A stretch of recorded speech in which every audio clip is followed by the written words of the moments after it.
Hello and welcome again to Double Narratives with Dr. Hanji. For my new subscribers, I welcome you for joining us. Trust me, you are not going to regret subscribing to my channel. And of course, to my old and very dedicated subscribers, I say welcome again to Double Narratives with Dr. Hanji. Don't forget, in our last episode, we talked about how to love the African man, the African way. And we're going to continue today by looking at how you can love your African man emotionally. Now, don't forget, click on the notification bell, subscribe to my channel, and I will be right back.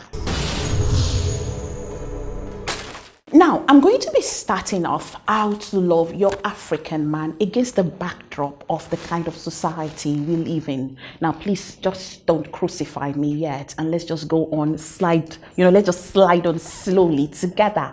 Now, we live in a patriarchal society. It's a society that a lot of power tilts to the male folks. And not only that, an African man is constantly under the pressure to assert himself.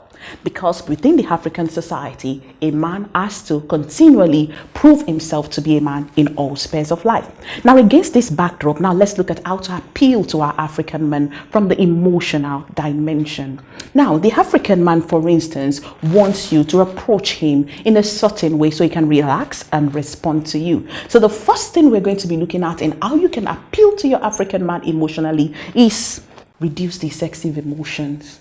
Oh my God, women are excessively emotional. I'm not leaving myself out of the mix here. We're excessively emotional. And so oftentimes when we approach the communication table, we do so with all emotions flaring up. Of course, we can do a lot of shouting, raising our voice, and we feel that is the only way we can make ourselves known. Now, your African man shuts down as soon as you start showing excessive emotion. I have not seen the African man that likes drama. So you need to cut down on the drama a bit, and you want to approach communication in a way that can appeal to the rational man and the egoistic African man that you are probably dating or married to. Now, you need to also note that the choice of words you use to approach communication with your African man also need to tally with the emotion you're dealing with. Don't forget, he has a lot of ego and he, of course, wants to assert himself as a man over you. So you need to be careful with the choice of words. Your choice of words must not demean his person in any way, because once you start that, there is absolutely no way he can respond to you or begin to show you love. So what do? Stay calm. Calm is the word when you want to talk to an African man or you want to appeal to his emotion. So you need to stay as calm as possible. Now, that is almost impossible for an average African woman. Growing up, we see our mothers yelling, we see our mothers shouting, we see what they do. So oftentimes we pick up on what we've seen our mothers do, and we keep on, we've learned to yell, we've learned to shout, and we think that is the best way to assert a man. Now, let me quickly break your bubble or burst your bubble a bit. A research was conducted in 1996, and married men were plugged to neurosensors, and they were checked as they were talking to their wives. Guess what? The part of the brain that gets tipped up when a man is talking to his wife is that same part that gets triggered when we feel pain. So guess what? Sometimes your husband is feeling pain just looking at you. As soon as you open your mouth, there's a pain trigger going on in his head. So you need to calm that down. You need to make sure you stay as calm as possible. Don't forget, when we feel pain, the natural response is flight.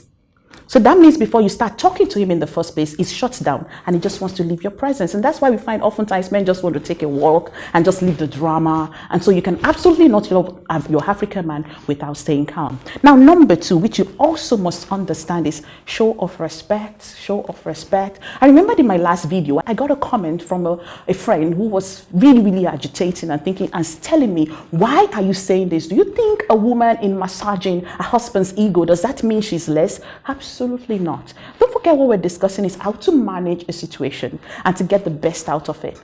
Men have ego, so you have to show respect. And there are several ways to show respect to appeal to your husband's emotions. And don't forget that emotions is connected to the psychology, how he calms down and he feels towards you. He's either going to see you as a friend or a foe, or as a lover or an arch enemy. So you want to try as much as possible to show respect. We have several ways we show respect. I've seen women kneel for their husbands. They're not stupid, because within the African culture, cutscene for a husband, triggers something in them that gives them a very high bloated, ego. They like it when you kneel for them. Anything within your culture that shows physical show of respect for a man is always, fantastic in order to appeal to your African man emotionally. Then the tone of your voice, how you say things. You need to try as much as possible to also show respect in how you say this. In my place in Africa, we are the Yoruba tribe, and we have an expression we'll say that how you say sorry is either male or female, which simply means it either generates a positive response or a negative response. So you want to try as much as possible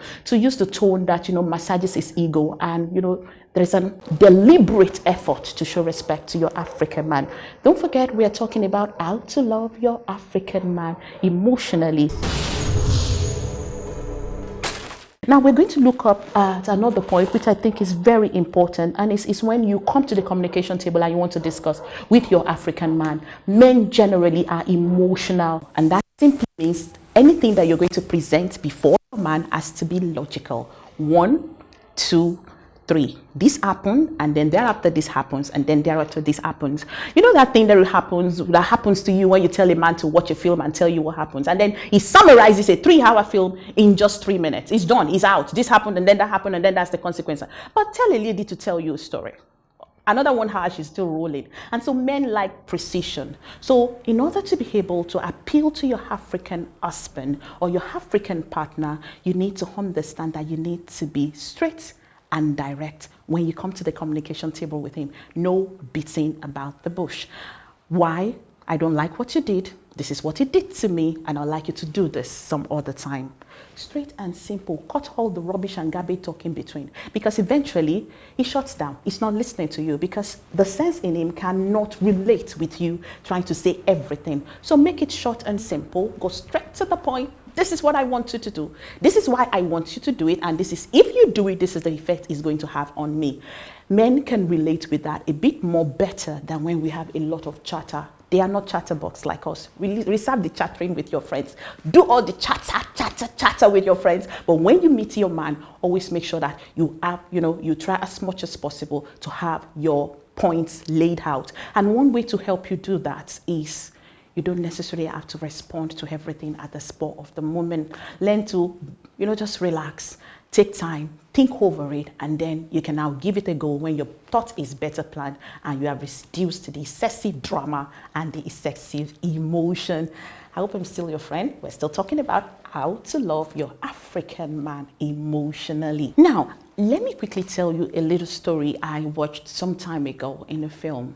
Some woman wanted her African man to continually love her and not to lay a finger on her, because before then there is always it was a tug of war living with him. So off she went to herbalist and requested some juice or some concoction to make sure that her African husband never laid his hands on her again.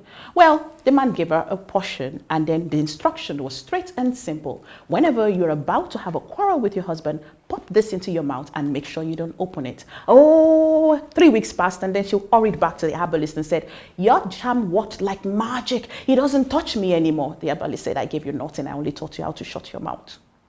And that is the simple trick with an average African man.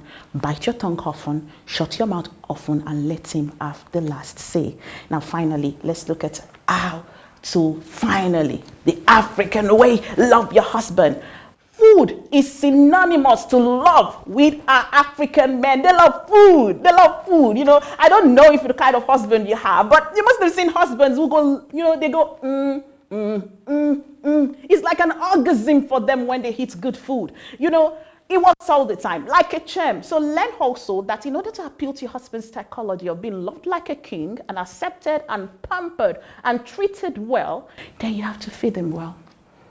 Take the stress, cook for him, and when he's eating, sit by him and just smile and tell him how handsome he looks eating your food. And that way, I think you can, you're going to bag your husband.